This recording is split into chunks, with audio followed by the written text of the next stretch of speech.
My name is Tarja Stevenson. I am pastor here at River of Life parishes in Shenandoah and Stanley, Virginia. I am a native of Finland and have served in the ELCA almost 30 years and have been here in Virginia Synod just for a few months.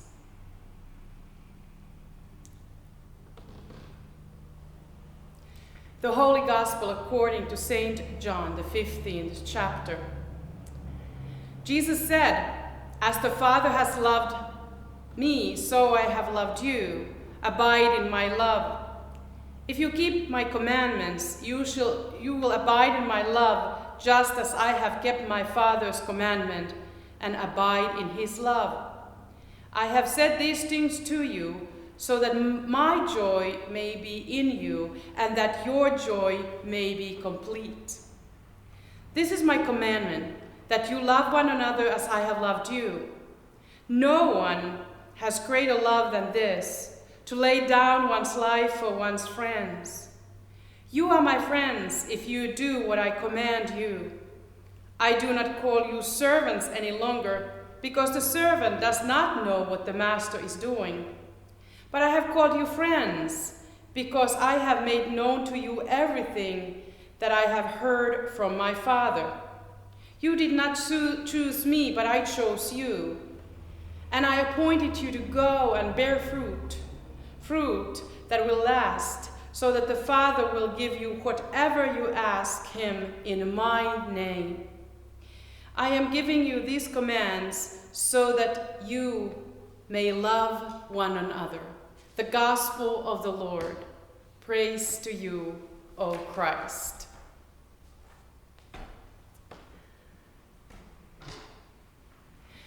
She was only a 7-year little girl when her father was killed in the World War II by a Soviet soldier, shot in the head. She was left with her mother, who was soon so crippled by rheumatoid arthritis that she couldn't take care of her young daughter any longer. This meant that the young girl, my mother, ended up in the care of the state, and foster homes were organized for her to stay. Some of the people in those foster homes were anything but nice to her, but there was one great exception. My mom was so very blessed to have found herself in a parsonage, living with the pastor of her village parish and his family. I never learned how this happened, that my mom got to live in the parsonage. And since my mom died a long time ago, I cannot go and ask her. What I do know is the invaluably important part of the story. Mom always spoke fondly of the loving care and attention she received during those tender years of coming of age. The experience of this orphan, for all the practical reasons she was an orphan of the war, her experience of love and affection and acceptance was such a powerful, profound witness of God's presence and love for her through the pastor and his family. For there she learned to love God and the church with every fiber of her being. She felt alone in this world, but the people of God took her in. She felt that she belonged to this family of God, who loved and nurtured her and her soul, unlike any of the other foster families she had lived with. Her faith in God, the Father, and her experience of the church, the Mother, as she always taught me, formed in her deep respect, trust, and appreciation for the church and its people. Mom knew the people of God at their best and how they can change the world one person at a time through love manifested in words, actions, and the presence of the Holy One at work through God's people. The love of God was tangible and palpable to her through these loving people. This was a life-changing experience for her. These lessons of love are best learned young, though it is not impossible to learn them later in life. I certainly don't intend to romanticize being an orphan to learn such lessons of life. Then again, what a powerful way Mom got to experience the love of God the Father and church as her mother, nurturing her faith.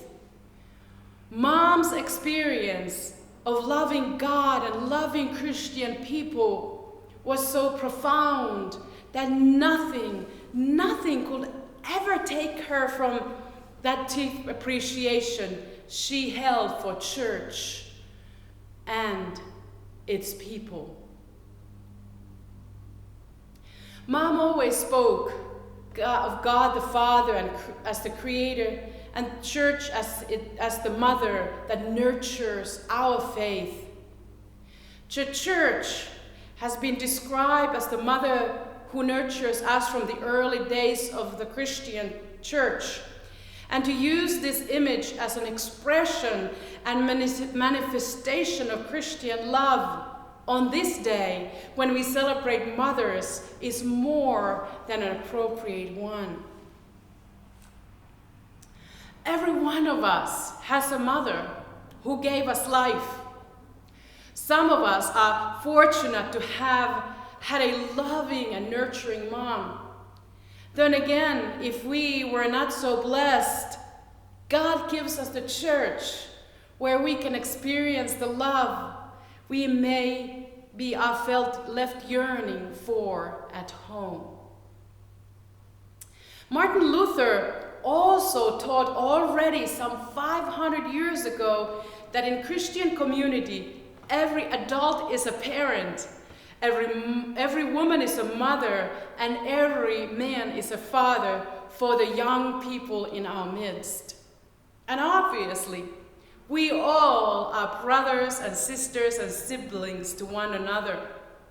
Once again, good old Luther was way ahead of his time. It is good for us to have different kinds of adults for us to watch and learn from when we are growing up. Church moms and church dads can be so very helpful as they can guide us to figure out who we are going to be and become as we grow to be adults. This understanding of all of us adults as moms and dads and parents add a dimension of great responsibility to all of our lives, as we are examples of God's love manifested through what we say and do and are. It is a great responsibility that is good and helpful for us all, making us mindful of our impact and influence on others, that we might always reflect God's grace and love in everything we say and do. Children see and watch us adults, and everything we say and do and are matters. A mother's love and Mother Church's love, they are a special kind of love that surround and guide us throughout our whole lives and into the next generation, as my mom's has. We find our home a place to belong in that love that nurtures, protects, and prays for us. We too, as Christians, as a community of faith, become home to one another when the loving Spirit of God dwells among us. We have been called to be sisters and brothers, parents and grandparents through the blood of Christ, across racial, political, and theological borders, in this place and throughout the world.